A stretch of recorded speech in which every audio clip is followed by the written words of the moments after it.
tomar os seus assentos em nome de Jesus. Eu convido vocês que abram suas Bíblias em Gênesis, capítulo 11, verso 4. Eu estava refletindo, irmãos, no culto, pensando, e nós nunca combinamos aqui na IPR como que o culto vai ser dirigido. Tem dia que a gente chega aqui, o pastor Daniel faz todo o trabalho por conta.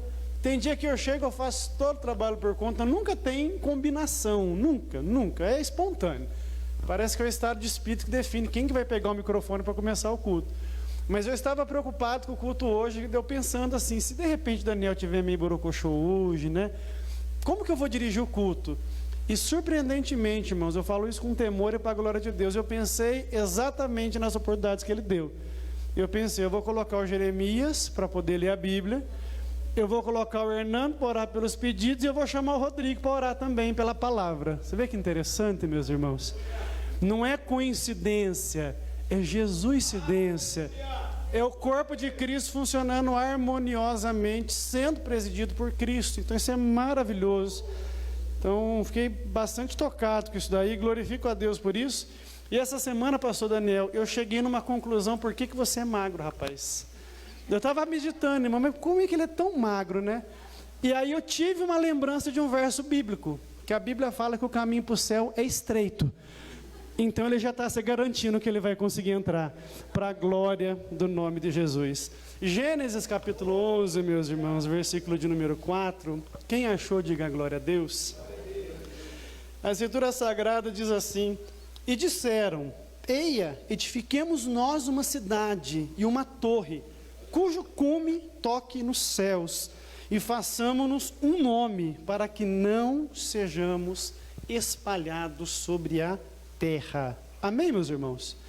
Meus irmãos, hoje nós vamos dar o salto de alguns capítulos dentro dessa série nossa de reflexões em Gênesis, e nós vamos nos ocupar com uma história bastante emblemática dentro do plano de redenção.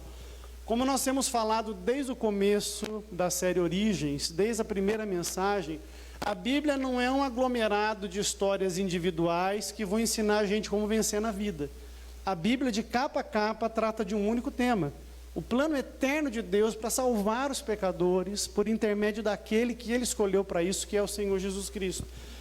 E em Gênesis capítulo de número 11, nós vamos ter um momento bastante divisivo da história da redenção, quando esse texto vai nos mostrar a origem das nações e por que o povo da terra, tendo uma única origem, não possui um único idioma. Por que Deus permitiu que isso acontecesse? É muito importante a gente entender esse ponto aqui da história da redenção, para a gente poder compreender a forma como o Evangelho tem a finalidade de alcançar os povos.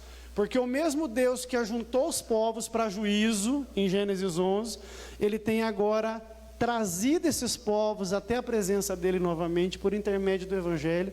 E é sobre isso que eu quero meditar com vocês aqui nessa manhã, para a glória de Deus. A primeira coisa que eu quero falar para os irmãos é que quando Noé saiu da arca, nós estudamos isso na semana anterior, ele se deparou com um mundo completamente novo, onde agora a humanidade foi reiniciada. E eles passaram agora a viver novamente na presença de Deus. Só que, quando isso acontece, o pecado não ficou dentro da arca. O pecado desceu com cada ser humano que saiu de lá. E eles ainda precisavam lidar com esse problema que corrompia tudo que ele tocava. Mas Deus fez uma aliança graciosa com Noé, pedindo que Noé desse continuidade naquilo que ele já havia pedido que Adão fizesse, lá no capítulo de número 2 do livro de Gênesis. Gênesis capítulo 9, verso 1, abra sua Bíblia por gentileza. Nós chamamos essas palavras que Noé recebeu de aliança noética, aliança com Noé. Ela é um desdobramento do pacto da graça, é um desdobramento daquilo que Deus está fazendo para salvar os pecadores. Gênesis capítulo 9, versículo 1, quem achou, diga glória a Deus. A Escritura diz assim: e abençoou Deus a Noé e a seus filhos, e disse-lhes: frutificai, multiplicai-vos e enchei a terra. Então, quando Noé sai da arca, ele recebe o mesmo mandamento que Adão recebeu, de crescer, frutificar, encher a terra e se espalhar sobre todo o globo terra. Hoje o pastor Daniel já disse sobre ter filhos, né? Já disse que o Espírito Santo está dando esse toque aqui para multiplicação de filhos. E eu desejo de coração que essa palavra se cumpra na vida dele, e venha mais uns 4 lá no nome do Senhor Jesus, não é? Mas nós vemos aqui que nesse momento aqui da história, Deus dá, não é a mesma ordem. Pessoal, vocês vão se espalhar aí, vocês vão encher a terra, vocês vão cobrir a terra, e vocês vão dar prosseguimento naquilo que eu ordenei desde o princípio que acontecesse. Como parte dessa aliança, Noé deveria obedecer nesses termos: crescer, frutificar e multiplicar. Ele não poderia arredar o pé disso. Por isso, quando nós lemos Gênesis capítulo 10 e verso 1, abra sua Bíblia por gentileza. Esses primeiros textos são bem técnicos para eu poder posicionar vocês da história que eu pretendo contar. Quando nós chegamos em Gênesis capítulo 10 e na segunda porção de Gênesis 11, a gente vai ver o desdobramento disso. Então Deus mandou que Noé enchesse a terra, e a gente vê que isso de fato aconteceu por um mandamento de Deus, por uma determinação dele, porque quando Deus fala, ele faz acontecer. A Escritura diz assim, somente no primeiro versículo de Gênesis 10: estas, pois, são as gerações dos filhos de Noé, Sem, Cão e Jafé, e nasceram-lhe filhos depois do dilúvio. Então, quando o dilúvio aconteceu, irmãos, toda a humanidade foi dizimada e saíram da arca 8 pessoas. Todas as nações que nós conhecemos hoje descendem dos 3 filhos de Noé. Então, quando a Bíblia traz isso para a gente, ela quer nos lembrar de algumas coisas. A primeira, hoje nós vemos no cenário social atual uma disputa falando sobre raças diferentes. É a raça negra, é a raça branca, é a raça amarela. Mas a Bíblia mostra claramente que todos nós descendemos do mesmo tronco, independente da quantidade de melanina que tem na nossa pele. Todos partem de uma origem em comum, porque assim determinou Deus. Então, todas as nações que hoje existem, com as suas peculiaridades, descendem de uma única família que desceu da arca e dos 3 filhos que essa família tinha. E a segunda coisa que nos mostra é que, por existir uma origem em comum, existia também um único idioma. Você imagina, irmão, que bonitinho se todo mundo falasse a mesma língua no mundo? Então a Ellen vai lá fazer uma viagem para Disney, vai lá levar o Danilo para ver o Mickey Mouse, e aí chega lá e ela consegue falar o idioma lá tranquilamente. Então, no princípio era dessa forma. Só que esse cenário de um único povo, de uma única linguagem, propiciou que algo de muito ruim acontecesse. E isso causou um desagrado no coração de Deus e ele precisou agir. Das famílias de Noé, a Bíblia fala que descenderam 70 ou 72 nações, dependendo da tradução da Bíblia que vocês tiverem e dos manuscritos que foram por ela traduzidos. Algumas traduções falam 70, outras 72. É por isso que Jesus, quando envia os discípulos adiante dele para poder preparar a sua chegada na cidade, ele escolheu 12 para andarem com ele, mas escolheu 70 ou 72, dependendo da tradução da Bíblia, para poder demonstrar que Jesus se lembrava que todos os povos foram designados no princípio nessa quantidade de nações. Abra sua Bíblia, por favor, em Lucas, capítulo 10, verso 1. Então, Gênesis 10, 1, fala de 3 famílias que geram todas as nações da terra. E surpreendentemente, Lucas 10, 1, mostra que Jesus, de olho nesse texto, designou uma quantidade específica de discípulos para pregarem o Evangelho até que ele chegasse nas cidades. Todos acharam? A Escritura Sagrada diz assim: depois disso, o Senhor designou outros 70. Se você tiver com a NVI, por exemplo, deve estar outros 72, não tem problema. O que diferencia é o manuscrito que está sendo traduzido. E os enviou de 2 em 2 para que o precedessem em cada cidade e lugar onde ele estava para ir. Então nós vemos, irmãos, até esse momento aqui, que nós temos agora, na história de Gênesis, uma humanidade que está organizada. Dessa família que desceu da arca, descenderam aí 70 nações, e Jesus, de olho nelas, envia discípulos para que preguem para todas as etnias, todas as nacionalidades, para que de toda raça, pessoas se acheguem a Ele pela fé. E nesse texto aqui acontece uma das coisas mais interessantes de Gênesis. Aparece um personagem que se destaca. Irmãos, todas as vezes que Deus quer nos contar uma história, Ele nos conta essa história através de um personagem da Bíblia Sagrada. E no meio de todas essas genealogias, esses textos aqui um pouco mais históricos e documentais, a Bíblia nos apresenta um homem chamado Nimrod. Então, como Daniel vai ter mais 4 filhos, então, Daniel, você já tem um nome já para você, Nimrod. Olha que nome bonito, irmão Edson. Nimrod. E a Bíblia fala que esse homem, ele tinha algumas características que o destacaram nessa nova humanidade que descendeu dos filhos de Noé. Se você puder abrir a sua Bíblia, em Gênesis capítulo 10, do verso 8 até o verso 12, a Bíblia dá testemunho de que tipo de homem era esse. E não é um testemunho muito positivo, diga-se de passagem. Gênesis capítulo 10, do verso 8 até o verso de número 12. Todos os irmãos acharam? A Escritura diz assim: Cuxi gerou a Nimrod, o qual começou a ser poderoso na terra. Foi valente caçador diante do Senhor.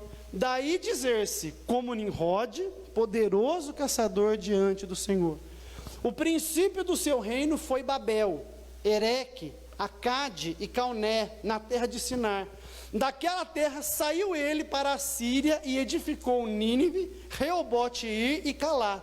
E entre Nínive e Calá, a grande cidade de Rezém. A palavra Nimrod significa aquele que se rebela.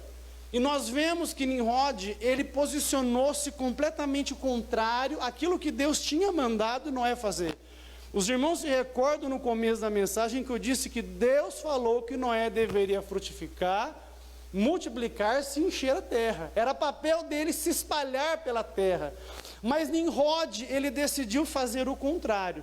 Ele percebeu que ele tinha um cenário ótimo para construir um império, porque havia um único povo e uma língua comum. E ao invés dele se espalhar, a Bíblia fala que ele começou a edificar cidades. Nimrod foi provavelmente o primeiro imperador da raça humana. Alguns historiadores o identificam como o rei Sargão I da história, que foi o que fundou o primeiro império multiétnico do mundo, o famoso Império Acadiano, para quem estudou história. Então esse camarada falou: Deus mandou se espalhar, mas eu não vou me espalhar não. Eu vou construir um império e eu vou reinar sobre as pessoas. Eu vou reinar sobre elas. Eu vou fazer o oposto daquilo que Deus me mandou fazer. Nimrod percebeu que o mundo estava pronto para isso. Era uma só língua. Todos descendiam de uma única árvore genealógica. Era um único tronco humano. O mundo tinha recomeçado. Havia abundância de recursos naturais. Ele fundou 8 cidades. Um único homem. Caim fundou uma. Nimrod fundou 8. A escalada do pecado no coração dele foi tão rápida, que ele rapidamente se tornou tão ruim, como aqueles que morreram no dilúvio. O pecado dominou o seu coração. E Deus sabe, irmãos, que o acúmulo de poder corrompe o coração das pessoas. Sempre. Por que a igreja é presidida por mais de uma pessoa? Uma igreja bíblica tem mais do que um líder.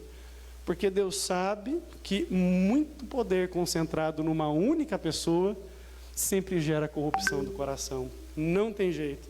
Para sustentar um império mundial, Nimrod teria que garantir algumas coisas. A primeira, uma lei para todos. A segunda, uma moeda para todos. E por fim, uma religião para todos. E certamente um homem corrupto não adoraria o Deus verdadeiro. E quando Deus viu que o coração desse homem se encheu, ele decidiu intervir na obra que ele estava fazendo. Meus irmãos, aqui eu já posso parar para fazer uma primeira aplicação nessa manhã com vocês. Muitas vezes nós com muita facilidade nos opomos àquilo que Deus espera que nós façamos. Hoje nós somos uma geração de cristãos, graças a Deus, nós aqui temos tido a oportunidade de ler a Bíblia, refletir na mensagem dela, aprender um pouquinho mais daquilo que Deus espera de nós. Mas ainda assim nós observamos muitas vezes que o nosso coração se inclina para aquilo que Deus desaprova, para aquilo que Deus não aceita, para aquilo que Deus não tolera. Quando nós vemos a forma como hoje, até mesmo a igreja se tornou um sistema extremamente poderoso e opressivo, que ao invés de pregar o evangelho e levar a salvação, leva pessoas a se submeterem a costumes, leis e regras que nada tem a ver com a revelação de Deus, nós percebemos que Babel continua funcionando no mundo onde nós vivemos, mas Deus costuma lançar em terra aquilo que não traz glória para o seu nome. Por isso, aquilo que eu sou e aquilo que eu edifico para Deus conta muito. E por isso você deve nessa manhã avaliar: o que eu estou construindo na minha vida é para mim ou é para Deus? O que eu estou fazendo com a minha vida é para minha glória ou é para a glória de Deus? Quando nós vemos hoje, irmãos, o momento tão difícil que a gente vive no Brasil e no mundo, com uma polarização política tão terrível, a gente percebe nesse atual movimento globalista um sentimento de fazer o que Nimrod fez. Quando você que tem a possibilidade de acessar uma internet, pesquisa sobre a Agenda 2030 da ONU, você vai ver uma tentativa global de unificar as nações num governo único. E quando tem um governo único, meus irmãos, tudo aquilo que se opõe a esses princípios é descartado. Você sabia que já tem no Brasil pastores sendo presos porque se posicionam contra temas da agenda da sociedade? Recentemente, um pastor que pregou contra o homossexualismo na igreja dele precisou, diante da igreja, pedir perdão por decreto de lei, por ter feito isso. Então, quando nós vemos cristãos bíblicos se posicionando contra essas agendas, muitos irmãos pensam que nós somos fanáticos religiosos. Muitos irmãos pensam que a gente não tem a mente aberta. Não é isso. Deus já deixou descrito na palavra com muita clareza que quando nós temos um Estado muito forte, ele se torna opressor e ele coloca para correr aquilo que não concorda com ele. E o Estado que é obediência nossa e quer suprimir as nossas liberdades em nome da igualdade. Mas nós não abrimos mão da verdade. E a verdade é que nós não queremos um Estado forte, porque nós temos um Deus forte que governa todas as coisas. Então, quando cristãos bíblicos se posicionam contra tais agendas, eles estão defendendo um princípio que a Bíblia deixa, que poder demais na mão de um governo humano sempre gera opressão. Se Deus não tivesse intervido, certamente essa obra de Nimrod se tornaria o império mais opressor da história da humanidade. Mas quando Deus vê um câncer corroendo a humanidade, Deus intervém. Assim foi com o dilúvio. E é o que vai acontecer agora com esse império que Nimrod está levantando. Nimrod está colocando tijolos para levantar um império, mas Deus está descendo do céu para colocar aquele império no chão, porque Deus não aceita que outro nome seja levantado senão o nome dele. O que você tem construído na sua vida? A sua construção é o reino de Cristo ou é Babel? Responda para você, louvado seja o nome de Jesus. Quando a Bíblia continua a história de Nimrod, você se lembra que nós lemos que o princípio do reino de Nimrod foi Babel. E agora Deus vai olhar especificadamente para essa cidade. Abra sua Bíblia em Gênesis capítulo 11, do verso 1 ao 3. Então eu comecei falando com vocês de onde surgiram as nações. Mostrei que no meio desse movimento surgiu um homem chamado Nimrod, que se tornou o primeiro imperador mundial. E agora eu estou dando mais um passo com vocês, mostrando a primeira cidade que ele edificou, que certamente seria a sede do seu governo. Gênesis capítulo 11, do versículo 1 ao 3, a Escritura Sagrada diz assim: Ora, em toda a terra havia apenas uma linguagem e uma só maneira de falar.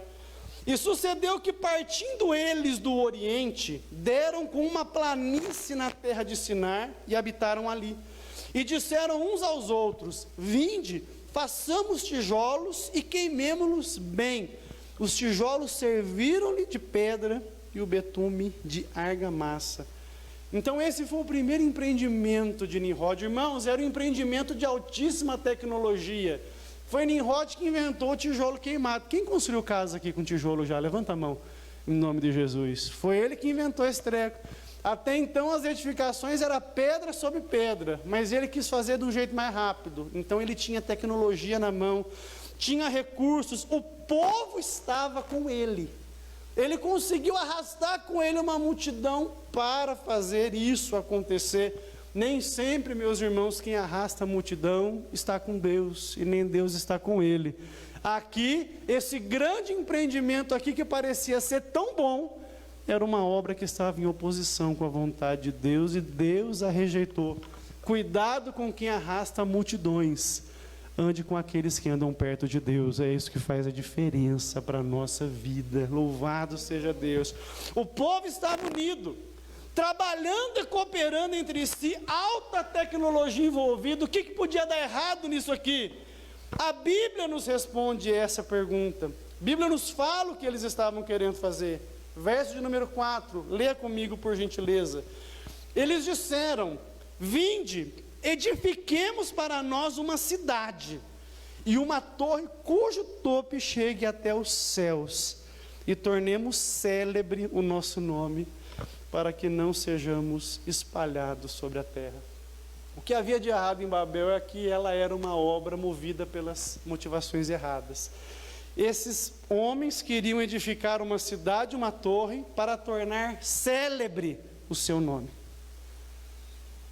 Célebre a sua capacidade de construção. Quem conhece alguém aqui, meus irmãos, que tem a bola muito cheia, que se acha a última bolacha do pacote, que acha que tudo que ele faz é certo, nunca está errado, que acha que tudo que ele tem que fazer tem que ser notado, apreciado, prestigiado. Eles disseram: essa cidade, essa torre tem que tornar o nosso nome famoso. Para quê? Para a gente não ser espalhado sobre a terra. Deus falou que tem que espalhar, mas a gente não quer ser espalhado coisa nenhuma. Na nossa vida quem manda somos nós. A motivação do coração deles reflete de uma forma muito clara a obstinação do nosso próprio coração. Porque, irmãos, o nosso coração ele é obstinado. Quem reconhece isso aqui? Você percebe como é difícil vir para a igreja? Fala de vir para a igreja, irmão, dá até uma coceira. Estou tão cansado, pastor Daniel. Estou cansado, está frio. Olha quantas barreiras você quebrou hoje. Se abriu o olho, viu que choveu. Ah, está chovendo, acho que eu não vou. Aí você abriu a janela, aquela brisa. Está frio, acho que eu não vou. Aí você foi se arrumar, não tinha um agasalho. Ah, não tem agasalho, eu acho que eu não vou. Nosso coração é obstinado. Nosso coração odeia Deus. Não quer saber dele. Então se torna difícil. Tudo que faz a gente se inclinar para Deus é difícil.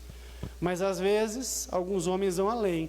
Além deles serem obstinados no sentido de obedecer a Deus, eles ainda se revoltam contra a vontade de Deus. E aqui nós vemos, Deus deseja que o nome dele seja glorificado, mas eles querem glorificar o próprio nome. Deus queria que eles enchessem a terra, mas eles decidem se estabelecer num só lugar e não se espalhar, contrariando o mandamento de Deus. Então nós temos aqui um grau mais elevado de obstinação.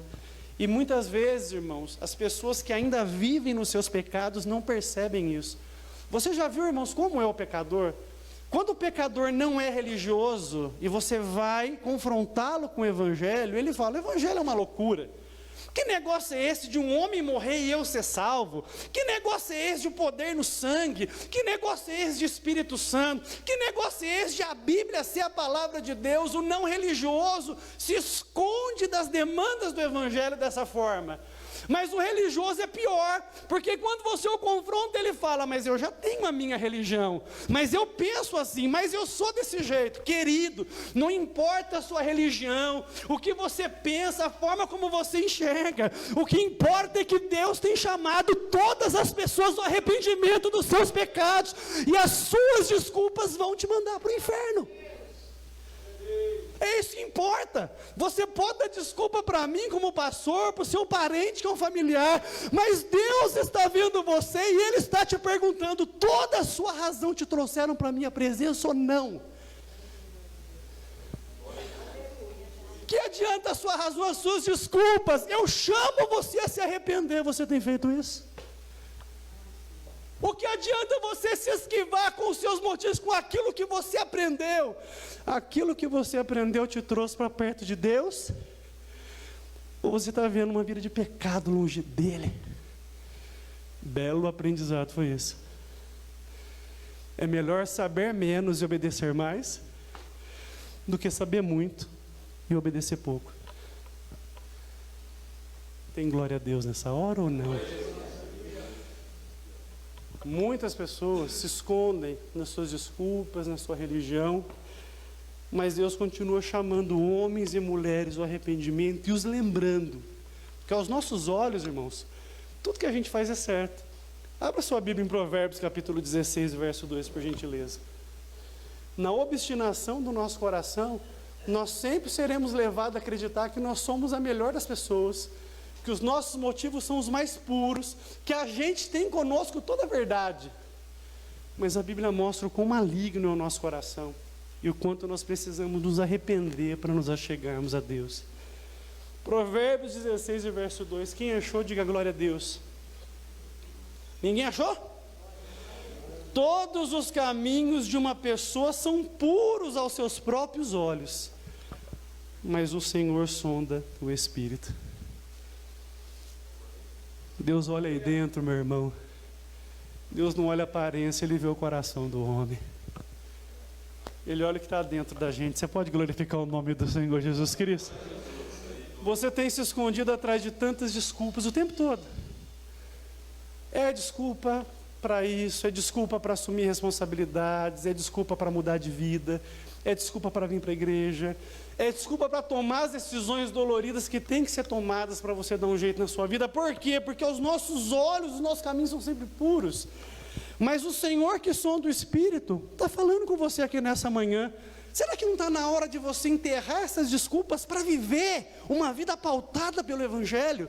Eu quero te falar uma coisa, meu irmão, desafiadora. A vida começa quando a gente renuncia à zona de conforto.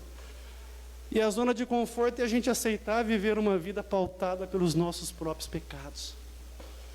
Uma vida em que Deus não governa, uma vida em que Deus não reina. Mas Deus está chamando você para sair dessa bolha aqui nessa manhã. Escapar dessa Babel aqui nessa manhã. Ela parece segura, mas não é. Ela parece ser obra de Deus, mas não é. Ela parece dar segurança, mas ela não dá. A única coisa que dá segurança a uma alma é o Evangelho da graça do Senhor Jesus Cristo. Somente isso. Somente isso. Babel sinalizava um ponto na história humana de ampla e aberta oposição contra a vontade de Deus. Como eu disse para os irmãos, Caim, que começa a se opor a Deus, constrói uma cidade, Nimrod constrói 8. O pecado deforma o nosso senso de prioridades. O pecado macula os nossos princípios e a nossa capacidade de enxergarmos o mundo como Deus o enxerga. Irmãos, vejam o que o sistema do mundo ensina para a gente. Ele diz para a gente que é importante ganhar dinheiro, é importante vencer na vida. O sistema do mundo nos ensina a juntar ao invés de distribuir. Ensina que devemos fazer sucesso ao invés de sermos santos. Ensina que nós devemos satisfazer a nossa vontade e não a vontade de Deus. O sistema do mundo nos ensina a pelejarmos pelas coisas da terra, quando os discípulos deveriam estar pelejando pelo reino dos céus.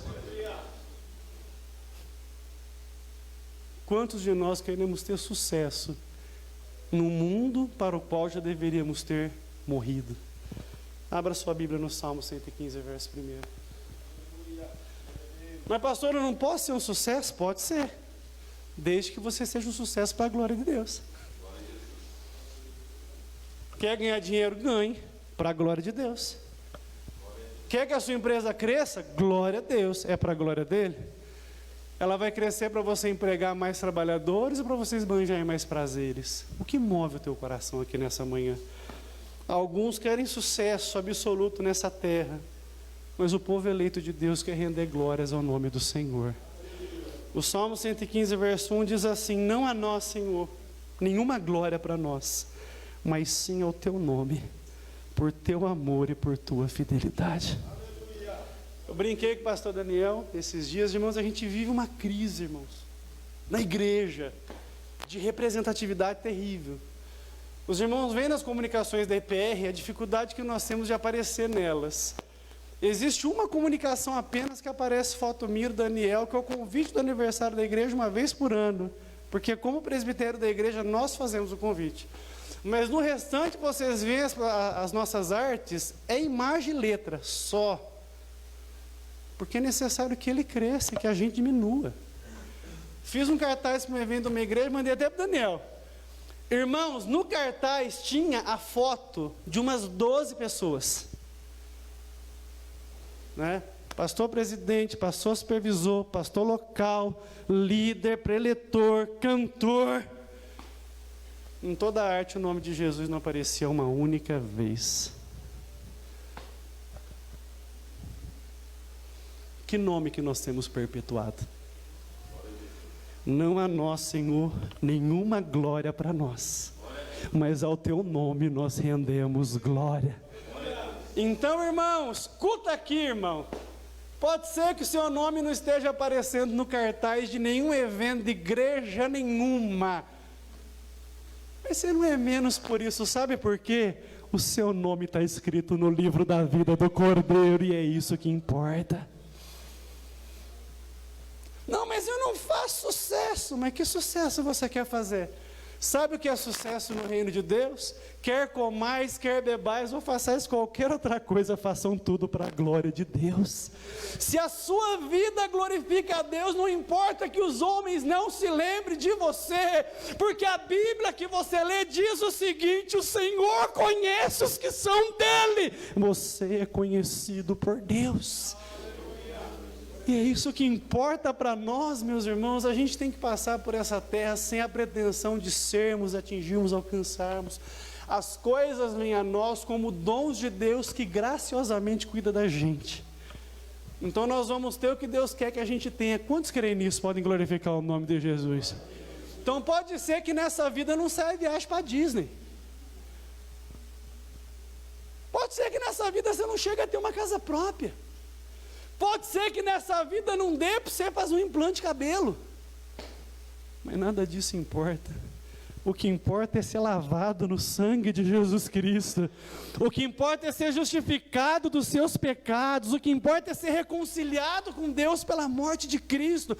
O que importa é que você não está indo mais para o inferno, porque Cristo levou sobre si a ira que estava destinada a você. É nisso que nós nos congratulamos. Aleluia! Saber que nós somos mais um dos salvos, o que Deus nos chamou em santa vocação. Ai, pastor, eu sou triste porque eu não trabalho numa multinacional. Não precisa. O reino de Deus é universal e você foi chamado para esse reino. As nossas motivações são outras. Nós não queremos acumular poder, queremos distribuir amor. Abra sua Bíblia em Romanos, por gentileza, capítulo 13, verso 8. Aqueles que estão em Babel, que edificam Babel, eles estão acumulando poder, eles querem crescer, querem dominar, querem oprimir. Nós que estamos no reino fazemos diferente. A nossa pegada é outra, a gente quer distribuir amor. Louvado seja Deus. Romanos 13, 8, quem achou, diga glória a Deus. Não devam nada a ninguém, a não ser o amor de uns pelos outros, pois aquele que ama o seu próximo tem cumprido a lei. Então olha para esse moço bonito que está do seu lado e fala assim: irmão, você vai ter que me amar. Fala para ele, não dá para escapar disso, me ame. Me ame bastante, porque eu tenho que amar você também, eu quero cumprir a lei de Deus. Aleluia. Aqueles que estão em Babel estão edificando para essa vida. Nós estamos edificando o reino, para a glória de Deus. Mateus capítulo 6, verso 10. Abra sua Bíblia. As pessoas estão deveras preocupadas, não é? Com o que vai acontecer com a economia, o que vai acontecer com a política, o que vai acontecer com as criptomoedas, se as ações vão subir ou cair. Mas a igreja está fazendo uma outra oração. A nossa oração é essa aqui: Senhor, venha o teu reino, seja feita a tua vontade, assim na terra como no céu. Eu não espero que uma pessoa ou outra assuma a cadeira presidencial, mas eu quero que o reino de Cristo venha. É no reino de Cristo que nós temos esperança de salvação. Você pode glorificar o nome de Jesus por isso? Nimrod se tornou grande fazendo o que Deus abomina. Será que você e eu não temos construído também a nossa Babel particular? Quantos cristãos, irmãos, têm estado mergulhados nisso? Babel hoje não é uma cidade mais, é um sistema espiritual que aprisiona os homens no engano. Um sistema que faz com que as pessoas transformem a piedade em fonte de lucro. Quantas pessoas vivendo às custas, meus irmãos, de cristãos pobres, que entregam suas contribuições sem poder, para poder sustentar um sistema corrupto que em nada glorifica a Deus. Muitos têm estado em Babel, mas eu e você somos chamados para estarmos em Cristo, para a glória do nome do Senhor Jesus Cristo. Então, não acumula nessa terra não, vai tudo ficar aqui, meus irmãos. Não acumula nada aqui não. Tem o suficiente aqui para viver com dignidade, somente, esteja satisfeito com isso. Porque Mateus 6, versículo 19 a 21, nos lembra da brevidade da vida. E nos faz refletir aonde nós temos depositado o nosso coração, se em Deus ou nas coisas dessa terra aqui. Mateus 6, do verso 19 ao 21. Quem achou, diga glória a Deus. Não acumulem para vocês tesouros na terra, onde a traça e a ferrugem destroem, e onde os ladrões arrombam e furtam, mas acumulem para vocês tesouros no céu, aonde a traça e a ferrugem não destroem, e onde os ladrões não arrombam nem furtam, pois onde estiver o seu tesouro, aí também estará o seu coração. Quem é o seu tesouro nessa manhã? O tesouro da igreja e o meu tesouro é o santo evangelho da graça de Deus. É a esperança que eu tenho de um Salvador que desceu do céu, morreu e ressuscitou, e com seu sangue me lavou de todos os meus pecados. Esse é o seu tesouro também? Sim, pastor, esse é o meu tesouro. É no seu tesouro que você passa a maior parte do seu tempo, sabia? Você quer saber o que é o seu tesouro? É onde você gasta mais tempo. Você tem investido tempo com Deus ainda? Lê a Bíblia ainda? Ora ainda? Decide aprender ainda das coisas de Deus? Busca a face dEle? Evangeliza? Faz o bem ao próximo? Ou a sua vida é outra, a sua pegada é outra? É claro que nós temos um sistema de vida que exige de nós uma lealdade ao trabalho, e é claro que Deus entende isso. Para nós, trabalho é uma vocação também. Mas será que nós não podemos fazer um pouco mais para Cristo? Será que nós não podemos mergulhar um pouco mais na graça dEle? No final do culto, o irmão Diego vai conversar com a gente sobre estar amanhã no Fornext. Oh, pastor, mas são 2h30 lá, eu estou tão cansado. Mas cansado ou não, tu acorda todo dia 6h30, pega o busão, vai para o trabalho, encara lá uma jornada terrível e volta. Por quê? Porque vai ter o salário no final do mês e tu gosta da bufunfa. E lá no Fornext não tem salário. Tem amor. Tem fé. Está lá e acumular tesouro lá no céu. E nem todo mundo tem essa visão espiritual. Você tem uma poupança gordinha? Perto do tesouro do céu ela não vale nada. Porque quando a prova vem, não é o dinheiro da poupança que te salva, mas é o bom depósito que você guardou lá em cima, com as suas orações, com a sua vida no altar de Deus, com as boas obras que você praticou para glorificá-lo. Então, veja onde está o seu coração nessa manhã. E Deus interveio, meus irmãos, Deus é onipotente. Deus não aceita que ninguém levante um nome mais alto que o dele. Sempre que isso acontece, Deus se manifesta. Em Gênesis capítulo 11, versos 5 e 6, abra a sua Bíblia. Nós vemos que Deus apareceu nessa história com poder. Ele disse que não ia mais destruir o mundo com um dilúvio, mas ele não disse nada de espalhar o povo. Então, já que vocês não aprendem, eu vou continuar mostrando o meu poder. Eu vou continuar agindo com poder com vocês para que a minha vontade se cumpra. Gênesis capítulo 11, versos 5 e 6, a Escritura diz o seguinte: o Senhor desceu para ver a cidade e a torre que os homens estavam construindo. E disse o Senhor, eles são um só povo, falam uma só língua, e começaram a construir isso. Em breve, nada poderá impedir o que eles planejam fazer.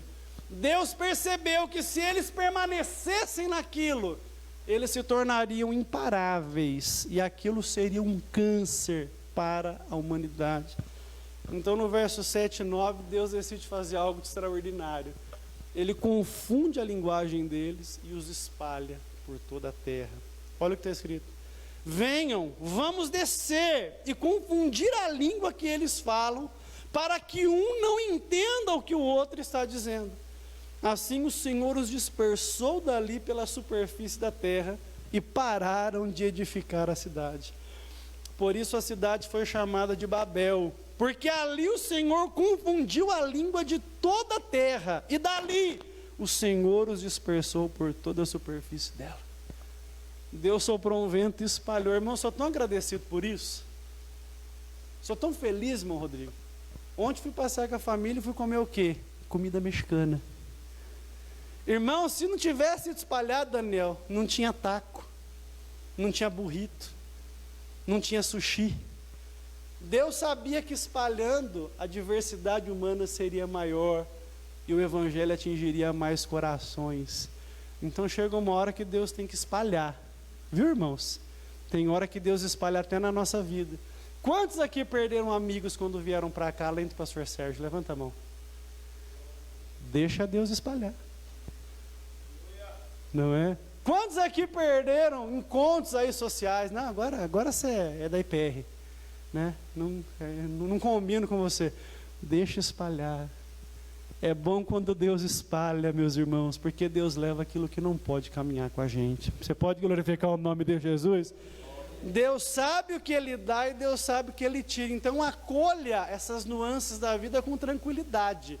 Tem hora que Deus tem que fazer isso para o nosso bem e até para o bem da pessoa, porque nós mesmos podemos ser tóxicos para alguém. Então tem hora que é melhor espalhar. Irmão, é coisa linda quando Deus espalha, porque quando é Deus que tira, Ele coloca a gente no lugar para nos amar, para nos aceitar, para nos compreender.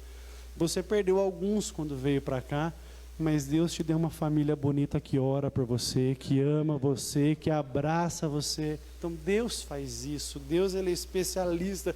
Daniel 2:21 diz assim: Deus muda as épocas e as estações, Deus destrona reis e os estabelece, Deus dá sabedoria aos sábios e conhecimento aos que sabem discernir.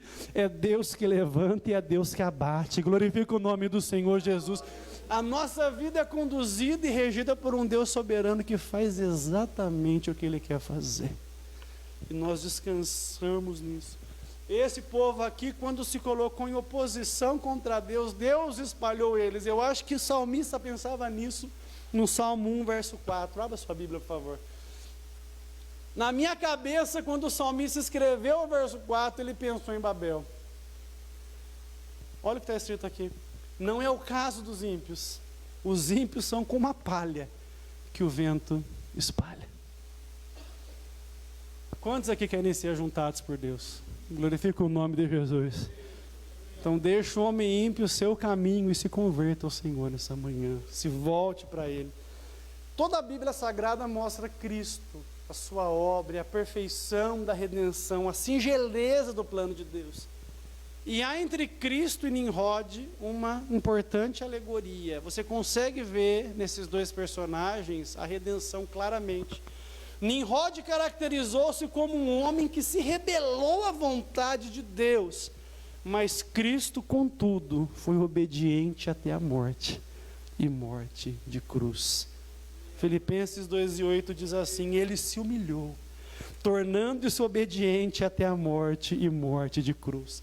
Quem anda com Nimrod desobedece a Deus, mas quem anda com Cristo obedece e é fiel. Com quem que você tem andado aqui nessa manhã? Você anda com Jesus ou você anda com Nimrod? Nimrod uniu pessoas com o propósito de se rebelarem contra a vontade de Deus, mas Cristo uniu as nações para servir ao Senhor em novidade de vida. Aleluia! Colossenses capítulo 3, verso 11 e 12, a Escritura diz assim: nessa nova vida já não há diferença entre grego e judeu, circunciso e incircunciso, bárbaro e cita, escravo e livre, mas Cristo é tudo e está em todos. Portanto, como povo escolhido de Deus, santo e amado, revistam-se de profunda compaixão, bondade, humildade, mansidão e também de paciência. Louvado seja Deus. Nimrod uniu pessoas para desafiar a Deus, mas Cristo nos une a Ele para louvarmos o nosso Criador pelos séculos dos séculos. Você já louvou a Deus aqui nessa manhã? Glorifica o nome dEle se você fez isso. Babel, como princípio do reino de Nimrod, foi um império humano, terreno e passageiro, mas Cristo nos trouxe um reino eterno, que não pode ser abalado e não pode ser removido. João capítulo 18, verso 33, Jesus disse assim a respeito do seu reino: o meu reino não é deste mundo. Se o meu reino fosse desse mundo, os meus ministros se empenhariam por mim, para que eu não fosse entregue aos judeus, mas agora o meu reino não é daqui. Irmãos, quem é de Cristo não peleja pelas coisas da terra. Nós estamos caminhando ao céu. Se a terra fala que pode, a Bíblia fala que não pode, nós permanecemos na palavra, na Bíblia Sagrada. Por quê? A gente não é de Babel, a gente é do reino. Daniel capítulo 2 e verso 44 fala da natureza inabalável desse reino. Olhando profeticamente, Daniel disse: mas nos dias desses reis, o Deus do céu levantará um reino que não será jamais destruído, e este reino não passará a outro povo. Esmiuçará e consumirá todos esses reinos, mas ele mesmo subsistirá para sempre. Irmãos, a igreja de Jesus sobreviveu a Roma. A igreja de Jesus sobreviveu à era das trevas medieval. A igreja de Jesus sobreviveu à revolução industrial. A igreja de Jesus tem sobrevivido ao marxismo cultural. E a igreja de Jesus vai permanecer. E quanto mais batem na igreja, mais ela avança, porque esse reino foi levantado pelo Deus eterno. Mas, pastor, está tão difícil, eu estou vendo uma apostasia generalizada. Os ímpios vão ser espalhados como palha, mas aqueles que fazem a vontade de Deus permanecem. Nimrod edificou um império que caiu, mas Cristo edificou uma igreja triunfante que permanece para sempre. Mateus capítulo 16, verso 18, abra sua Bíblia por gentileza. Estou terminando.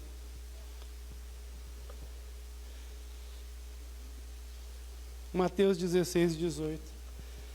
E eu lhe digo que você é Pedro, e sobre esta pedra eu edificarei a minha igreja, e as portas do inferno não poderão vencê-la.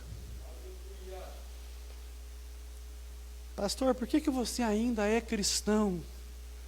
Porque eu estou do lado do empreendimento que vence. Quando o acionista vai lá comprar ações, Daniel, ele pergunta: qual ação está bombando? E ele coloca o dinheiro dele ali. Por que ser cristão no século 21? Por que ainda acreditar numa única salvação, num único Messias? Porque eu estou no empreendimento que vai vencer. Eu estou no empreendimento que não vai ser removido. Eu estou no único empreendimento que estará com Deus no perfeito estado eterno. E você vai ficar do lado de fora, por quê? Qual a segurança que você tem em estar do lado de fora desse empreendimento? Há um texto na Bíblia, em Atos 2, que nos rememora. E aí eu falo para vocês como eu vejo Deus nesse culto aqui de hoje. Porque foi a leitura do Jeremias, não é? O Jeremias leu sobre o derramamento do Espírito Santo, que é onde nós concluímos a mensagem de hoje aqui. Joel profetizou um tempo em que o Espírito seria derramado sobre toda a carne. E foi em Atos 2, quando o Espírito Santo desceu sobre a igreja, a inaugurando diante das nações, que aconteceu algo que foi uma nova Babel. A primeira Babel, a de Gênesis capítulo 11, foi uma Babel de oposição a Deus, de juízo, de destruição. Mas aqui as línguas se confundiram para salvação, como um sinal de que agora o evangelho seria espalhado e pregado para cada povo, para cada etnia, para cada língua e para cada nação. Deus pega um símbolo de juízo dele próprio da antiga aliança e na nova ele mostra: eu sou o Deus que espalhou as nações e confundiu suas línguas, mas eu sou o mesmo Deus que as ajunta com outras línguas também, na pessoa de Jesus Cristo, aquele que permanece para sempre. Em Babel foram línguas de condenação, na igreja, sinal de salvação. O mesmo Deus que espalhou para juízo, agora junta para salvação. Todas as vezes que a igreja sai às nações pregando, ela está mostrando para o mundo que uma nova Babel está acontecendo. Essa Babel é o reino de Cristo, onde pessoas de diferentes línguas e etnias se reúnem em torno do cabeça. Por ele são salvos dos seus pecados, e por ele vão se adentrar no céu para estar para sempre com o Senhor. Marcos 16, versículo 15 e 16, a Escritura diz assim: e disse-lhe: vão pelo mundo todo, preguem o evangelho a todas as pessoas. Quem crer e for batizado será salvo, mas quem não crer será condenado. Quem crer e for batizado vai ser salvo, não próspero. Salve, não cabeça ao invés de cauda. Salve, não abençoado ao invés de amaldiçoado. O evangelho de Cristo fala de salvação eterna. Você pode ter todo o dinheiro do mundo, fechar os seus olhos e acordar no inferno, mas você pode ser um cristão atrapalhado, endividado. Se você está lavado no sangue de Jesus, ao tombar nessa terra, você vai pisar em ouro na nova Jerusalém de Deus. A diferença não é quanto eu tenho, mas a quem eu tenho, e a igreja é lavada no sangue de Jesus Cristo. Essa é a diferença. A Bíblia demonstra, meus irmãos, que na consumação, Deus por fim destronará todos os impérios mundiais. Somente esse empreendimento igreja permanecerá. Abra sua Bíblia em Apocalipse 18, verso 2 e 5. Ao término das suas visões, olhando para o futuro, João ele percebe que o sistema que regia Babel persiste. Um sistema de oposição a Deus, um sistema que se levanta contra a autoridade de Deus. Mas ele antecipa que todos os sistemas que assim se levantam caem. E ele convida os homens a saírem de dentro dele. Então exclamou com potente voz dizendo: caiu, caiu a grande Babilônia. Ela se tornou morada de demônios, refúgio de toda espécie de espírito imundo, e esconderijo de todo tipo de ave imunda e detestável, pois todas as nações beberam do vinho do furor da sua prostituição. Com ela se prostituíram os reis da terra, também os mercadores da terra se enriqueceram à custa da sua luxúria. E eu ouvi outra voz do céu dizendo: saiam dela, povo meu, para que vocês não sejam cúmplices em seus pecados, e para que os seus flagelos não caiam sobre vocês, porque os pecados dela se acumularam até o céu, e Deus se lembrou das injustiças que ela praticou. Aqueles que permanecem nessa Babel espiritual vão cair junto com ela. Deus trará juízo a toda obra. Mas Ele faz uma promessa de salvação. E essa promessa é estendida para todo aquele que invocar o nome do Senhor. 1 João capítulo 2, versículo 16 e 17. O mesmo Deus que chama os homens a saírem da Babilônia, a saírem da Babel espiritual, diz aonde esses homens devem colocar o seu coração. A Escritura diz assim: não amem o mundo, nem o que nele existe. Se alguém ama o mundo, o amor do Pai não está nele. Pois tudo que há no mundo, as paixões da carne, a cobiça dos olhos, a ostentação dos bens, não provém do Pai, mas do mundo. Ora, o mundo passa, assim como a sua volúpia. Entretanto, aquele que faz a vontade de Deus permanece para sempre. Eu quero permanecer. Quantos mais querem permanecer aqui? Então saia da Babilônia nessa manhã e entre no reino de Cristo, sendo lavado dos seus pecados no sangue dele. Receba Cristo como seu Senhor, se arrependa dos seus pecados, abrace a graça que te é ofertada e esteja no empreendimento que permanece, a igreja do Senhor Jesus Cristo. Fique de pé, em nome de Jesus.